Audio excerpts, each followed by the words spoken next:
Hello and good afternoon. It is Monday, December 29th.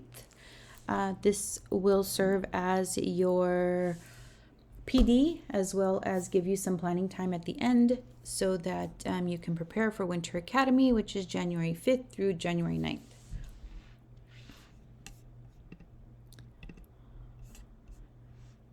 We will be in session 8:15 to 12:35.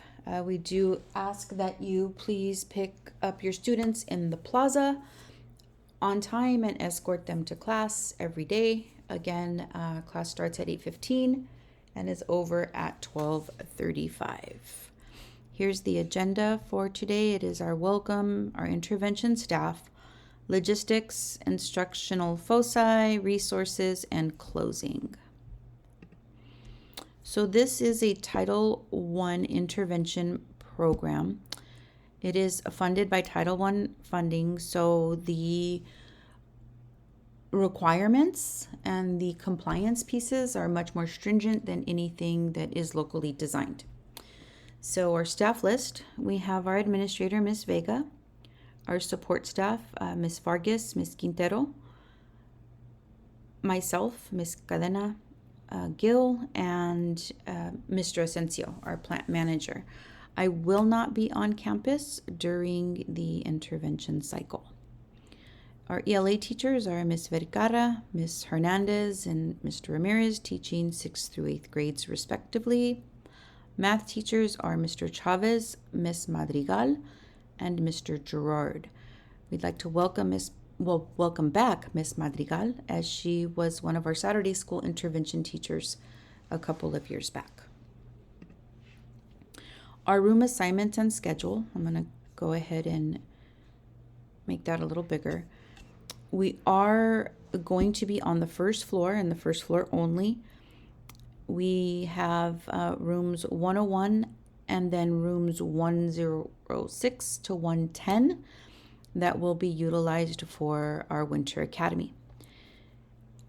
Our Academy schedule, 8 to 8:15 is breakfast in the plaza. That will be supervised by Gil. And then at 8:20, we do ask that site-wide, regardless of the content area you are teaching, that students please work on iReady, ELA. We move into our instructional block 1, then break, instructional block 2, and then at the end of the day, again, regardless of the content area, students are to work on iReady Math site-wide. They will be working on their prescribed learning path, and so this is individualized. Let me go back. Our instructional foci. So our instructional foci for writing is the performance task, and that is going to be grade level specific. For reading, reading informational text are I4, 5, and 6. 6th grade math, we are going to focus on ratios and proportions. 7th and 8th grade math, expressions and equations. Before we get into resources, I do want to encourage you to please utilize a warm-up at the beginning of the day. I'm going to open this up a little larger so you could see. For ELA, visual text is something that is excellent for students. It's low stakes. There is no right or wrong answer. And students will walk in quietly, gather their materials, and then begin working on the visual text utilizing these sentence frames below.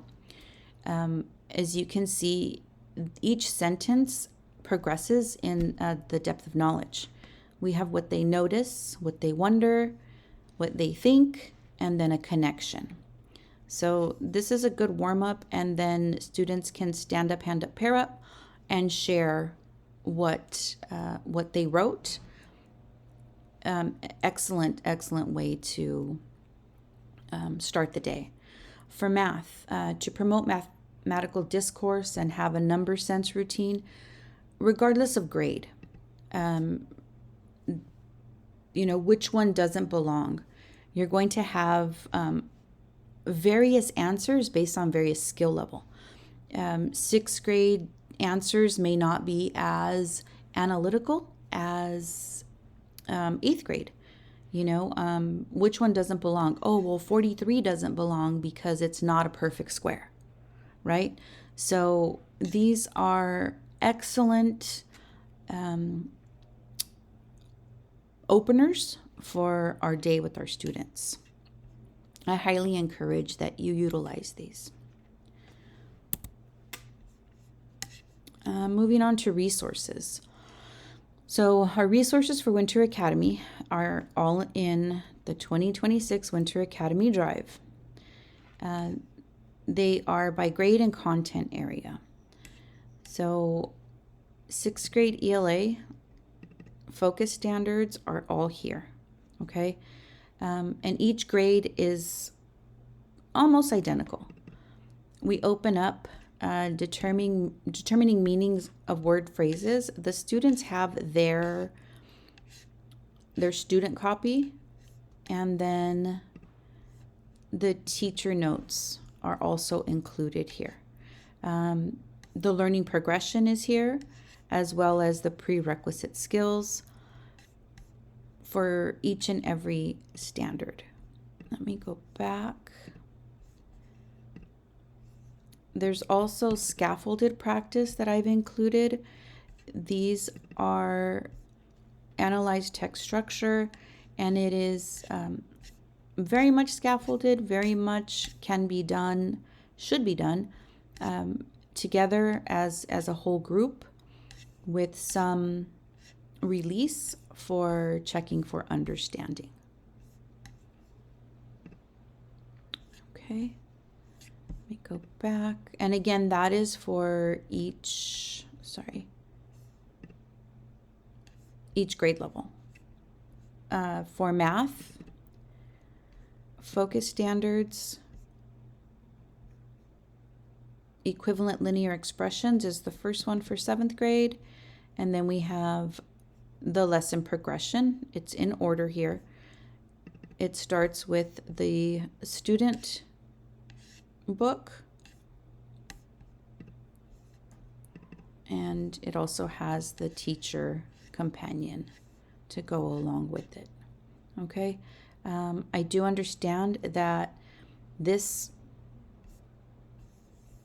lesson is broken up into 5 days, but 5 days, 45 to 60 minutes, that gives us the whole day to complete it. I understand that it's, not gonna necessarily go according to plan. We may finish early, depending on where the students are, and we may need to carry over into the next day. That is completely understood. I did put a lot of resources here for everybody to utilize, with the understanding that, it's best to be over-prepared, right? Would like to go back to 6th grade ELA and all ELAs. Performance tasks should be one of your instructional blocks. This is something that I would really encourage it be done with the teacher modeling. Lots of modeling, academic language, metacognitive thinking. Really, really showing the students how they're reading, their understanding, and then modeling and doing a lot of I do, we do for the performance task. Okay. Logistics. So again, at the beginning of this, I explained that this is a Title I funded intervention. With those compliance pieces, we are required that students receive 40 hours of instruction for in the same content area. So in order to get approved for this, we have to have 20 hours of the same content area instruction for our students during Winter Academy. What that means is teachers will have the same group of 10 to 12 students for the entire day. 2 hours in the morning for the first instructional block, which for ELA, I would do either the focus standards for instructional block 1 and then performance task for instructional block 2, or vice versa. Math, it really gives you the opportunity to do the lesson, the direct instruction, the practice, and then the quiz. So you will have the same group of 10 to 12 students for the entire day. So our attendance rosters. The way that we need to take attendance is you have your student. The very first day of class that you see them, that they are in their seat, we put an E for entered. And then for every day they are present after that, they get a P for present and an X for absent.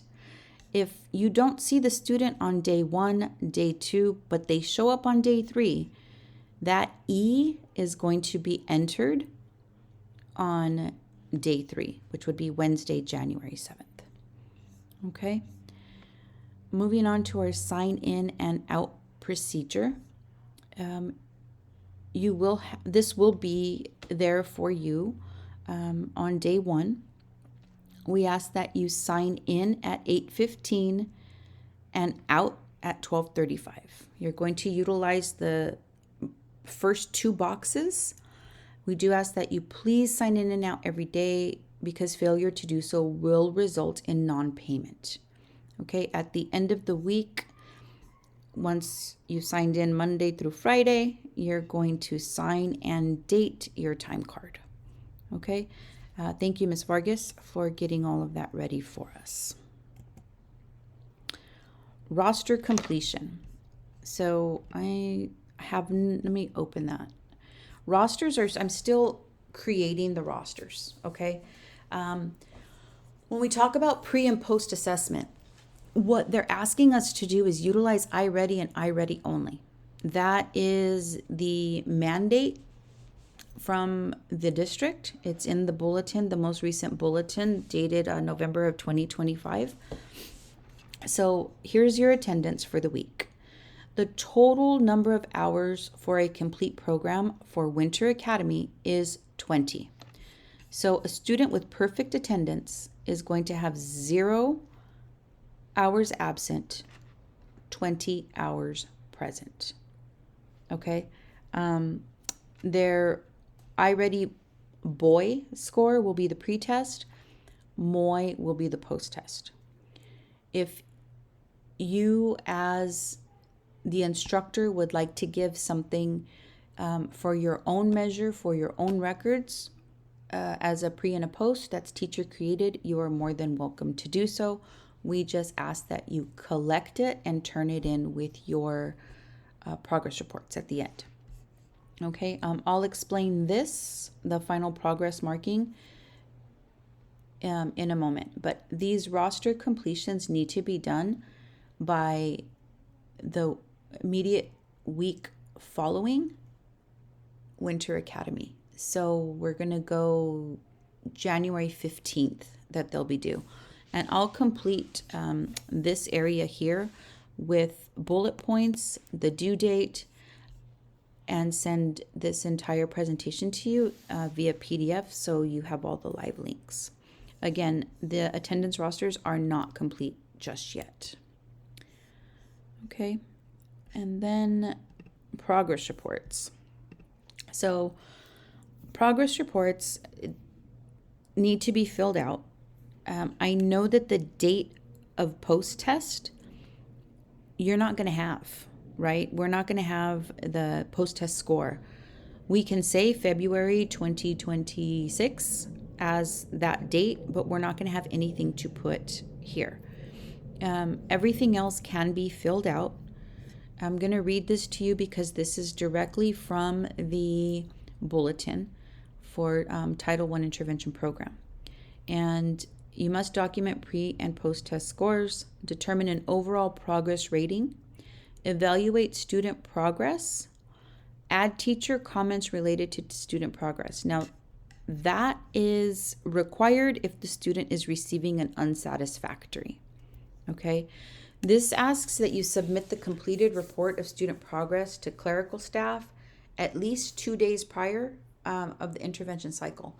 But what we are asking is that you submit it the morning of the last day, so January 9th. That way copies can be made and then students can take that home with them. So you will distribute the original reports to the students. The copy will go in the students' red intervention folder in their CUME. How to measure student progress.